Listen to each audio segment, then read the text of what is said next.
Prime Minister for Buganda Kingdom, Peter Mayiga, speaking on the NAM and 19th NAM Summit, as well as the G77 summit. Now, as the Non-Aligned Movement Summit continues, Ugandans have been asked to support the arrangement because of many opportunities that come with such big events. However, the citizenry has been advised to strategically plan and prepare themselves for such benefits. Now, this was the message from the Katikkiro of Uganda, Charles Peter Mayiga, in a chat with Michael Jordan Lukomwa, where he also highlighted the value of the rich history of the Pearl of Africa. We will leave you with that.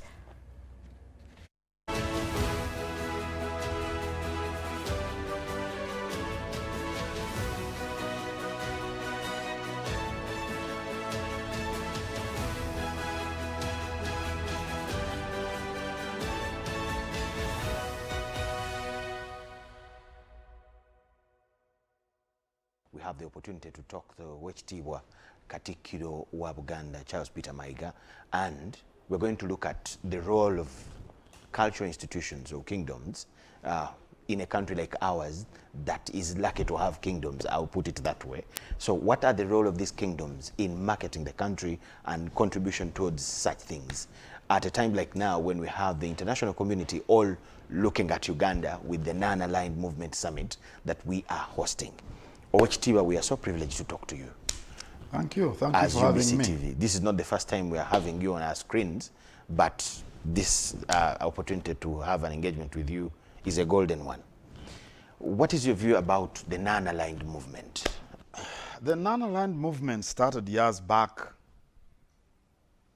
when there was stiff rivalry between the Eastern Bloc and the Western Bloc. And, you know, when a number of African countries started getting independence, the United States and her allies, or the Western Bloc, was in competition with the Eastern Bloc or the Soviet Union to influence the new leadership that was coming up as African countries got independence. And they set up the non-aligned movement to ensure that countries focused on their own interests as opposed to being involved or being caught between the conflicts between the West and the East. Yeah, that's what I know about the non-aligned movement. And it connects well. Yeah, you know, it's nice listening to a historian when he's giving facts like he was there. Now, as a leader in your capacity, how do you think we benefit from hosting over 100 countries with presidents, prime ministers, and ministers here? How do you think as a country this is of benefit to us or an opportunity? Engagement is always beneficial. Countries need to engage other countries on a number of issues. And engagement brings exposure. And exposure brings opportunities, because when people get to know you, they realize the opportunities that exist in a country. And these opportunities could come in different forms. The opportunities could come in forms of tourism. People get to know about the country. Whenever somebody is going to a country they don't know, they try to find out areas of interest. Anyone who travels, when you go into another country, you want to find out areas of interest. And I'm sure many of the delegates have discovered the areas of interest. And that could be in the area of tourism. And tourism is a cash cow if we knew how to market what we have to offer. Then there could be investments. For example, if I were one of the delegates, I would have realized that Kampala, the capital city of Uganda, doesn't have a public transport system. It doesn't have a reliable, efficient, or organized public transport system. And there are lots of monies to be made from the public transport system if you plan effectively, if you plan properly and you implement effectively. that's an opportunity people could have realized. I'm sure every delegate has realized that Uganda has possibly the best weather in the world, with lush vegetation everywhere you look, with a mild temperature. There are lots of things that can arise from that. If you want to invest in agriculture, I think merely visiting Uganda for a week or two, it can, you know, trigger something in somebody's mind who is interested in investing in agriculture. Even if you are not coming here to cultivate any crops, to grow any crops, you can come to buy fruits. Uganda has the sweetest pineapple in the world. I've eaten pineapples all over the world. I've never once eaten a pineapple as tasty as ours, or even bananas, the yellow bananas, Bogoya and Indizi. I think Uganda has the sweetest bananas in the world, or even avocados. So there's so many things. So this engagement comes with opportunities, but also the people to learn about other people. That's the exposure bit. When you go to a country where people throw glances at you, you can become nervous. Do I want to be in this country? Do I want to business in this country? Do I want to come to this country for a holiday? But Ugandans have a way of dealing with the challenges we have, and they easily relate with strangers. That alone is an opportunity we have. So all in all, when you get delegates coming here, you get engagement with different people, you get exposure, and that exposure is going to bring opportunities. Wow. We have hosted CHOGM, very big, other kind of events and occasions. Just a few weeks ago, we had the speakers of the Commonwealth. Now this one is here, these opportunities. And where we have not, what could have been the barrier if anybody is having some work to do to clear these barriers so that we can achieve? If we planned properly, if we implemented effectively, and if we efficiently did follow-ups, now that could be what is lacking.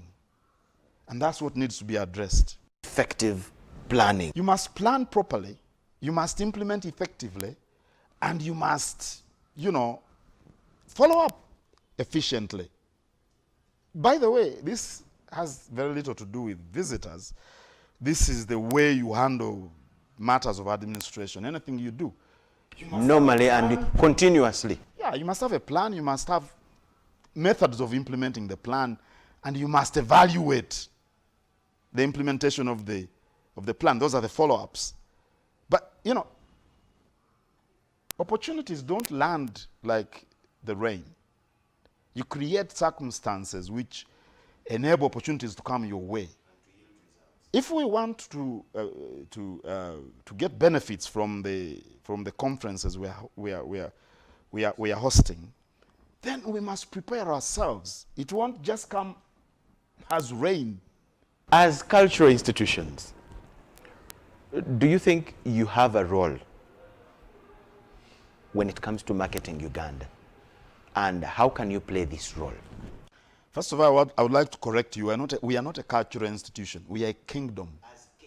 There is a very big difference, because there are people who do not have kingdoms. They also have cultural institutions. Some people have cultural unions. Other people have chiefdoms. Other people just have senior leaders. We are a kingdom. But it is a common mistake. I don't begrudge you. The kingdoms do have a role to play. First of all, Uganda exists because Buganda is, because Busoga is, because Bugisu is, because Lango is. Why? Because these are the authentic constituent parts that build Uganda. We all know that Buganda was here thousands of years back, as was Lango, as was Bunyoro. Before Uganda came up. Uganda is a fairly young country. I always refer to Uganda as a young country. It's just, you know, the borders were concretized 1926. My father was 13 years of age, you know, at that time. But these entities that constitute Uganda have been here for thousands of years. Well, known history is about 800 years, 900 years. So they are the authentic constituent parts of the country. And I think we start by telling visitors about the history, the different histories of the different people of Uganda. They all have their different histories in Uganda.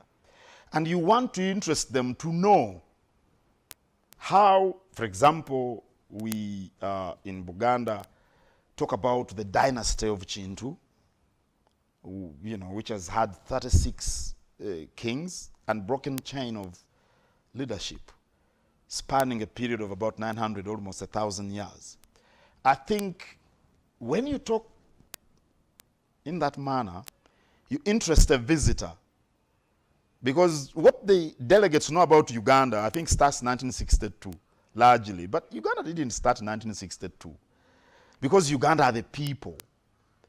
I'm talking about the different people that constitute this country.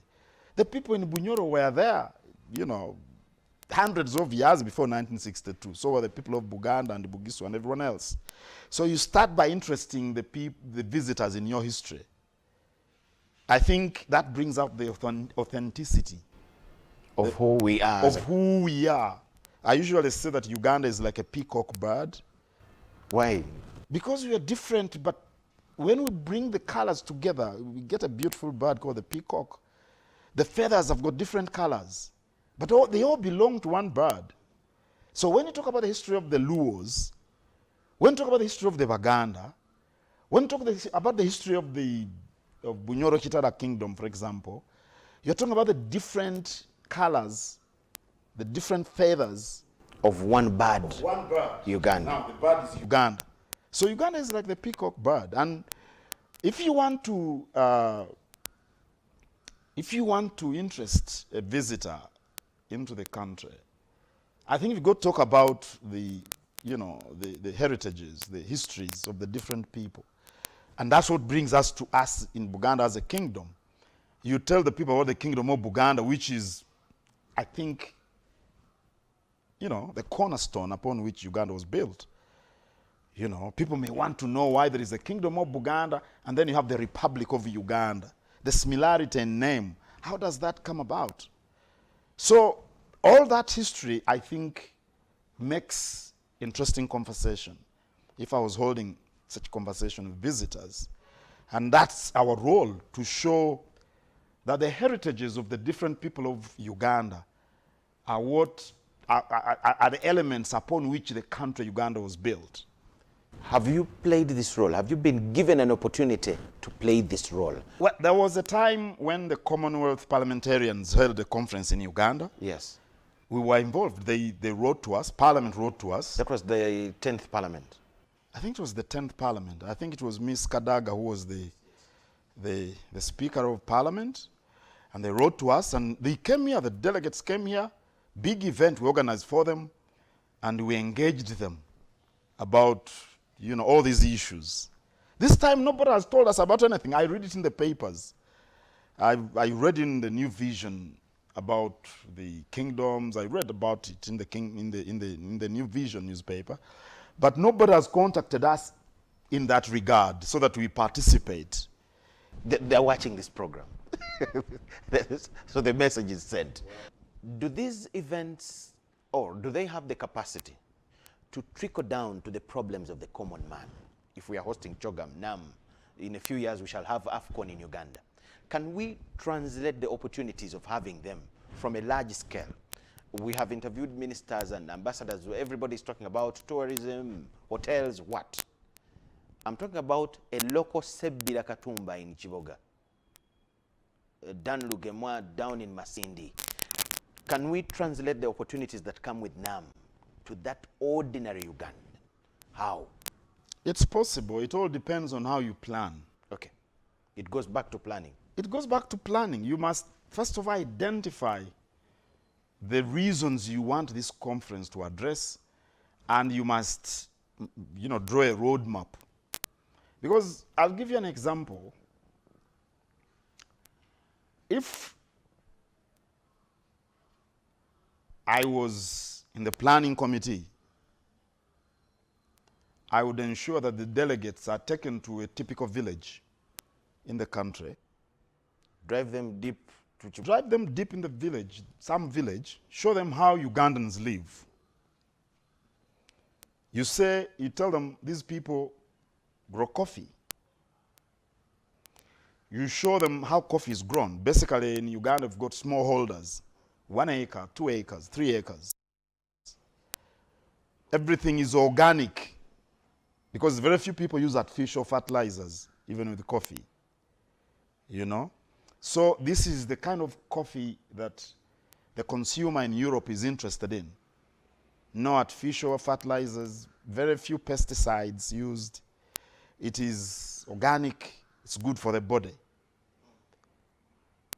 If you drove a delegate to a village where they grow coffee, you don't know the extent to which you've marketed Ugandan coffee. Because it is organic. And now that we are Take them straight to the farm. Take them to the farmer. And because we talk to the farmers, the way they handle the coffee, now as we speak, they pick only ripe berries. They spread them out on tarpaulins or these mats woven from papyrus in the villages.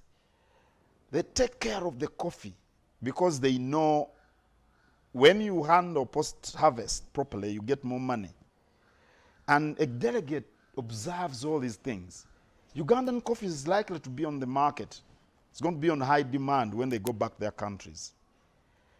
And that way, if the coffee is on demand, of course, the farmer gets more money. You know? That's how you are translating the big opportunities. Absolutely. Down to Andrew. And I would tell the people in the village where the delegates are being driven to prepare fruits, jackfruit.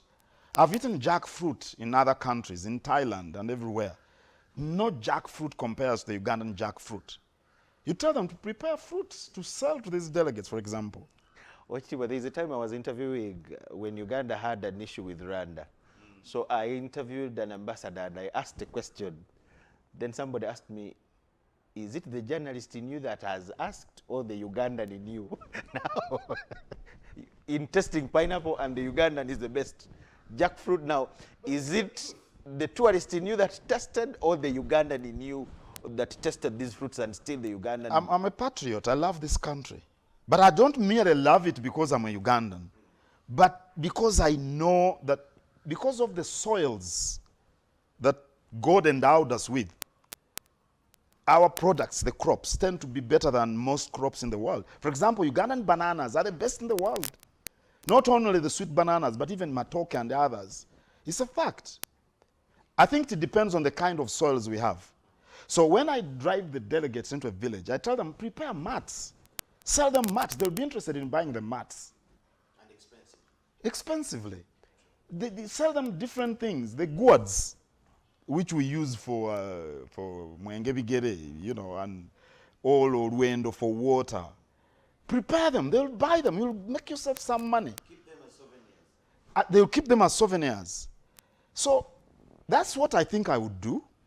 And the ordinary people directly benefit.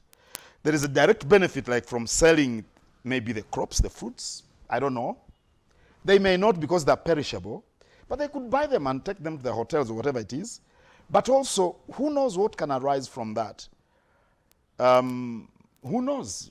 Someone might be interested in pineapples from Chiboga or whatever, and eventually, you know, marketing starts and the ordinary person benefits. So I think the opportunities exist. Depends on how you strategically plan to take advantage